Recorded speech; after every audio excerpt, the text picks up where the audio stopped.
Hi, and welcome to another edition of Wake Up America with Kristina Lynn. I'm your host, and I'm here tonight, as always, to help you open your eyes and see the truth. Many things have changed in our world, and this is a show where you're going to get to talk to some of the experts. You're going to get to hear from people that are on the cutting edge. You're going to get to see the things that are really going on that maybe you don't get to hear every day on the news. This is the show that's going to bring it to you right away. So stay tuned because we have got an amazing guest tonight, someone that you will not believe is going to knock your socks off. Wake Up America starts right now. Hi, and welcome to another edition of Wake Up America. I'm your host, Kristina Lynn, and we have another fascinating guest tonight. Our guest, I'm going to get right on with it because we're really glad to have him here. He is one of the mayoral candidates running for mayor of Boca Raton, Florida, Al Zucara. So, Al, welcome. Well, thank you very much, and thank you for the opportunity to be here. Well, great. It's wonderful to have you on, and I know with all the elections going on, there's a lot of excitement right now. And what motivated you to run for mayor of Boca? Interesting question. I moved to Boca about 10 years ago. And when I moved to Boca, I began to observe the local politics and how it all interacted. I was a city commissioner in the city of West Palm Beach for 8 years, so I understand local politics. I understand it at a significant level. Well, I didn't like what I was seeing. I particularly didn't like the way the government and the elected officials interacted during the election process, particularly with the way they treated opponents in campaigns. And it sort of angered me, and I began to get involved, and I began to write about it. Good for you. And Now, where were you writing about this? I started writing for the Boca Tribune. Okay. And then at one point in time, I decided I would create a different platform, and I created a platform called Boca Watch. I did that about 7 years ago. Boca Watch is very good. Yes. Now tell us a little bit more about Boca Watch. Well, Boca Watch was designed to be a platform for ordinary folk to get information and to express concern. And interestingly enough, it has survived now. This is into its 7th year. Great. And we have a significant audience. Okay. We try to publish it twice a week. Sometimes, as we did today, we put out special issues during the week. Special things trying to get, if we have a call for action or something important.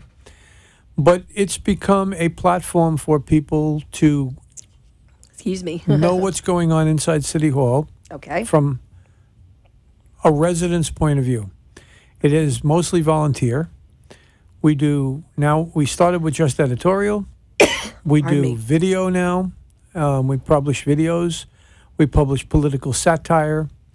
And we have become a very significant force. Well, that's exciting. Now, so it seems like there's a very good group of people that want to volunteer. How is that going with the volunteers? Do you find that there's a lot of enthusiasm? Well, yes, the answer to that is yes. And it seems like I never have a lack of things to publish or write about. That's great. And generally speaking, people bring the subjects to me, the topics to me. Oh, they do. And when they bring the topic to me, I engage them to express themselves inside the topic. Of course, I write a lot of my own stuff. Right. But I have a good group of maybe 24 people that have contributed regularly over the years. I don't impose on them too much because people have other things in their life, but this became a platform, and I'm encouraged at it. I keep it running, and I've earned the position of being able to be vocal on a lot of issues because in order to publish Boca Watch, I spend a lot of time inside City Hall and researching the issues of the day. Okay, very good. Yeah, so that's very exciting. And also I see that you have quite an interesting background. So as we look at that, you've had some great experience, public service experience with the city of West Palm Beach. So you were the city commissioner there in West Palm Beach from 95 to 2002. What did you gather from that you feel will be helpful if you do become mayor? Well, I understand how local government works. I was actually on the city commission at the time when City Place was being visioned and then executed. I was a city commissioner from 95 to 02, as you said. I spent 1 year on the city commission as the president of the commission. So I was very knowledgeable, or I am very knowledgeable as to how local government works. West Palm Beach's government is a bit different than Boca Raton government. West Palm Beach government is led by a strong mayor. Boca Raton is a manager-council form of government. But the policy questions... Let's talk about that a minute with our listeners. Yeah. Tell me a little bit more about the Boca Raton model there. How does that differ? Well, Boca Raton's has five council people, and they're basically responsible for policy and budget issues, and they hire a professional manager, city manager, who runs the day-to-day functions of the city. Okay. A strong mayor form of government... Oh, back to that point. Okay. People elect the council people, but they can't elect the manager. So if the manager is not functioning properly and the city council doesn't remove him, the resident doesn't have an opportunity to remove him. In a strong mayor form of government, the mayor becomes responsible for the day-to-day responsibilities of the city and pretty much becomes responsible for the direction and the vision of the city for the period of time that mayor is elected. The nice part about that is if residents elect somebody and then during the course of that tenure, the mayor is disappointing or the mayor is not functioning or the people don't like what the mayor is doing, the very next election cycle, they can unelect the mayor and put somebody else in its place. If you research the difference between those two things, it's really how cities vision themselves. Right. The majority of cities around the country vision themselves as small cities, and they hire professional managers. A city at some point in time gets to the point where it visions itself as a large city, and most large cities have strong mayor forms of government. But Boca Watch hasn't visioned itself that way yet. Do you feel like that will be something that could be changed in the future? Well, I would hope it could be changed in the future, but it took West Palm Beach 10 years to change from the city manager form of government to the strong mayor form of government. So I don't believe that will happen anytime soon or anytime during the period of time that I might be the mayor. But the fact is that it is a possibility and should not be discounted. In fact, one of my positions in my campaign is to convene a charter review commission to look at the charter, which was drafted in 1960s. It's now 2018, so we're over 50 years involved with the same basic document. Things have changed. The world is different. So I believe that it is an opportunity to convene a group of learned people in various disciplines to ask them to look at the charter and make suggestions for how it could change. Whether they conclude that strong mayor is the form of government that they would like to move to is a prediction that I'm not willing to make, because it's going to be up to the committee or the group that's put together to vision how the city sees itself in the next decade, over the next decade, and longer. Right, so it's going to be very interesting to see how that moves forward. Now, when you, a little bit of a different question here. When you were a young boy, did you want to be a politician? Did you want to go into politics or government? No. Okay, so what happened in your life that motivated you to get involved? It's always interesting to hear that background. Well, I came to Florida about 30-some-odd years ago, and I'm a lawyer. I actually graduated from Nova Law School down in Fort Lauderdale. Okay. I set up practice in West Palm Beach. And my practice was then and pretty much still is focused in the area of immigration law. Okay. And I was an active practitioner I'm still an active practitioner, but I was a very active practitioner in the early days. I ended up having a home in West Palm Beach, a commercial piece of property in West Palm Beach. I was interacting with the business community, and I became interested in how local government made the rules. I started visiting City Hall, and it's sort of quicksand. If you get in, if you yes. allow yourself to step into the local politics, and you begin to become dissatisfied with what you see, you have no choice but to get further in. The further in you go, before you know it, it has absorbed you. Right. And it becomes I don't like what I see. I want to change it, or it should be changed. And then the question becomes, if not me, who? If not now, when? Right. Exactly. And so when I got here to Boca Raton, I perceived myself as being a member of what I'll call RP, recovering politician. I never expected to be back in politics again. And I allowed the same thing to happen. I started watching City Hall. I started looking at things. I began to understand some of the complexities. I began to see the division in this town with regards to the establishment community versus the resident, the sense of a place that people argue has been lost, et cetera, et cetera, et cetera. Hence Boga Watch. Hence, I'm a very opinionated guy, and hence I am here talking to you while I'm running a race to be the mayor so that I might be able to affect some change. Very good. That's excellent. Now, how have you seen the voter turnout in Boca in recent years? Do you feel like we're really getting good voter turnout now for elections, particularly local elections? If I know the statistics correctly, there's about 65,000 registered voters in the city of Boca Raton. Okay. The last mayor election, which I ran as well, I ran against former Mayor Susan Haney. Okay. In March 2007. The turnout in that election was, I think, just over 12,000 people of the 65,000 registered voters. So you do the math. That's about 20% or 18%. Wow. So it's I'm surprised at that. Yeah. Well, this election, this one, since it's an August election and it's a primary, it may attract more people. But in the primaries, the Republicans will be doing their primaries. The Democrats will be in their primaries. Right. But Boca Raton's election is a nonpartisan election, so it's not Republican, it's not Democrat. And the nonpartisan voter or registered voter really may not see the need or the urge to get out and vote because they don't have anything to vote for in the primaries.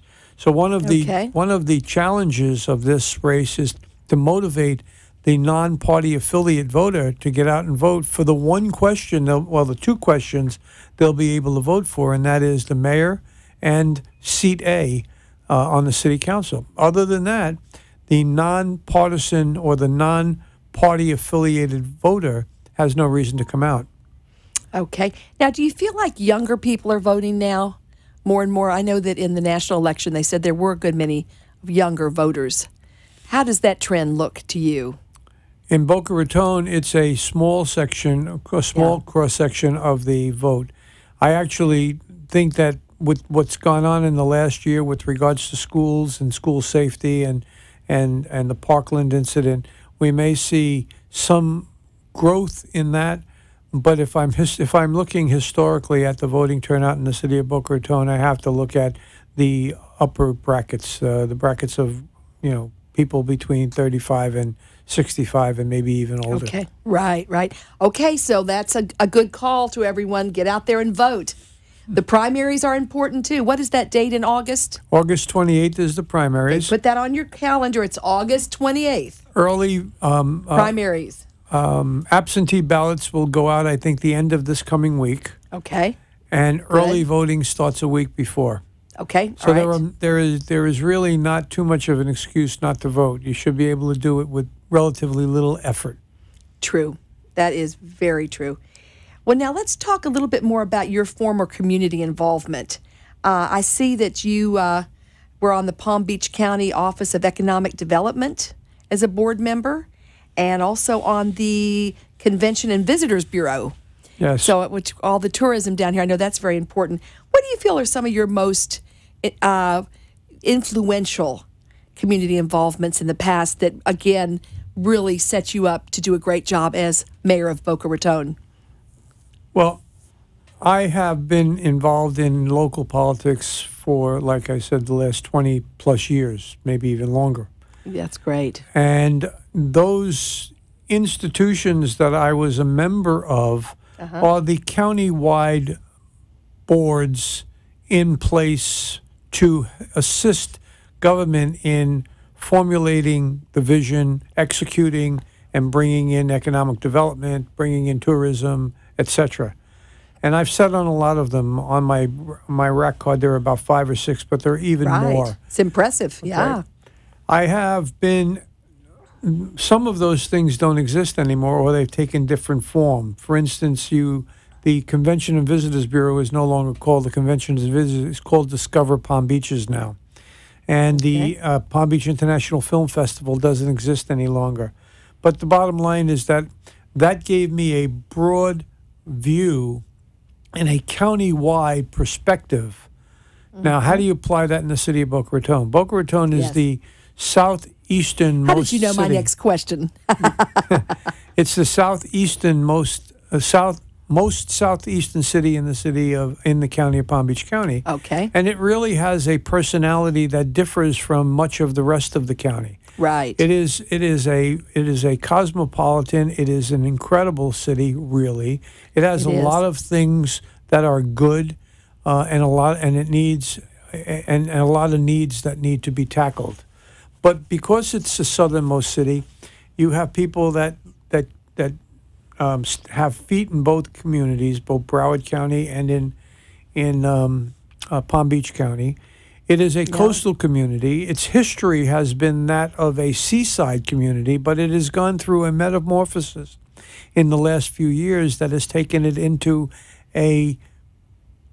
becoming cosmopolitan. The older folks in Boca Raton really are not happy with that change. Why is that? Because people that have been here 20, 30, 40 years, they came here for the relaxation, the seaside element, the beach, the comfort, the quiet. Yes. They didn't come here to be Fort Lauderdale or Aventura or even now what West Palm Beach has become. And so there's a significant amount of resentment amongst the long-time resident that these changes have taken place, and they've taken place in such a manner that they have hurt the quality of life. That's the sentiment that I tapped into that allows Boca Watch to remain the force that it has become for 7 years, because those folks, the silent majority, if you want to call them, or the silent population, never had a platform in which they could express their issue or they could express their concern. Boca Watch provided that platform. And it demonstrated in the race that I ran against Susan Haney. Yes. I mean, she was a 46-year resident of this city with 17 years in the public eye, and I was basically a newcomer except for Boca Watch. And I lost that race by under 1,000 votes on a 54 to 46% ratio. Wow. And she should have beaten me hands down, but there is this divide. And the divide I was able to tap into it, but she had such deep roots. This current election, I'm not, it's a different, the matrix is a bit different. How's it different? Well, it's two men running against, actually it's three men running against one another. Okay. In the previous race, it was a woman versus a man. Right. So the dynamics are different. The times have changed. And social media is becoming more impactful. Yes. So it's a completely different race. But in reality, it's the same message. I'm still talking to the older long-term resident in terms of, I coined the phrase resident friendly. It's sort of become a little bit of a cliche now, but Boca Watch coined it. Now everybody's saying they're resident friendly. Well, records don't lie. You can say what you want, but your voting record is something that you always have to live with. Right. You can I have been fighting against overdevelopment. I've been fighting for preservation of our beaches, especially preservation of our beaches. I've been fighting for that, trying to recapture some of the glory day, the Addison Meisner vision of a city by the sea, a recreational Mr. place. Meisner, yes, exactly. But in the Haney race, when you stripped away the onion in terms of the philosophy that was being brought forward, Yes. it was more. We are moving into the future. We're building a city for the next generation, and the older generation who might be dissatisfied. I don't want to be too crash about it, but basically the way I read it was, whoever's been here for that many years and they don't like it, they can simply leave. And I don't know that that's the message that is being conveyed by my competitors in this race, but that's the core message that leads to the overdevelopment concept of people being dissatisfied with what has been going on. My platform is to try and preserve some of what used to be, to try and curtail and have a managed growth, a smart growth, not an unfettered growth, an undisciplined growth. And we've had undisciplined growth now, or Boca Raton has had undisciplined growth now for near 3 decades, dating back to the 1980s, when certain legislations were put through the local community, and it allowed for all of this massive development that has taken place, that now we have buildings that go as high as 160 feet in the air. I mean, that was never envisioned by the original, by many of the people that came here that are still here. And let me tell you something else. I deliver my own signs. And when people ask for a sign, right, and I do it from 5:30 to 6:30 in the morning. Oh, good for you. And the reason that I do at that time is because there's no traffic and I don't have to worry about being delayed. Right. But what it has done for me is it's demonstrated for me that we in the city of Boca Raton, we do not promote ourselves in a very significant way that is really incredible. We call ourselves a city within a park. I want to coin another phrase. Please we are do. a city of neighborhoods. This is an incredible city, and every neighborhood is different, distinct. It has personality. It has an attractiveness. There is no doubt why people live in the places that they live. It's a beautiful city of neighborhoods, but it's really deteriorating. The one thing that I'm seeing when I'm driving down the street, which is part of my platform, is that the roadways are not being taken care of. You can barely see the dividing lines on the two-way traffic. The stop lines at the corners of things the trees are overgrown. You don't see the stop signs. The bottom line is we are not effectively keeping the beauty of the neighborhoods, and we need to do a better job at that. Again, that's part important. of my platform. Yeah, that is very important. Okay, the most significant complaint that you hear when I knock on doors goes back to the issue of overdevelopment. Too much, too fast, got to stop. Oops. What's that? Is that your Sorry phone? about that. That was my phone. Oh, it'll go I away. thought it was off. Okay. But They're probably calling in to talk to you. that may be. But one of the things that I am very disappointed about in terms of past city council people and some current city council people is the city council has allowed the possibility of intrusion on the beach on the east side of A1A at 25 and 2600 North Ocean Boulevard. They approved a variance that is allowing a 4-story, 10,000 that may allow a 4-story, 10,000 square foot building to be built on the coastal construction line where turtles are nesting now. And that is just an incredibly insensitive thing to do, since this city in its past preserved and made known the pristine nature of our beaches. So some of the city council people that are currently sitting on the council allowed that to happen. Unforgivable.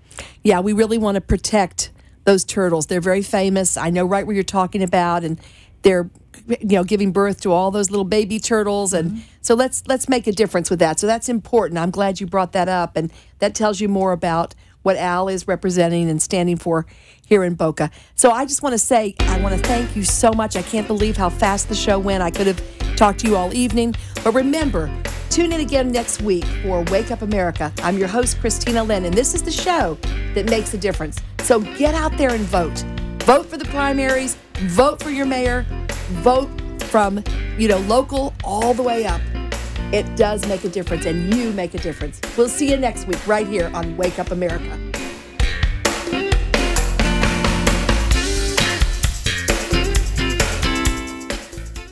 Well, that's about all we have time for tonight.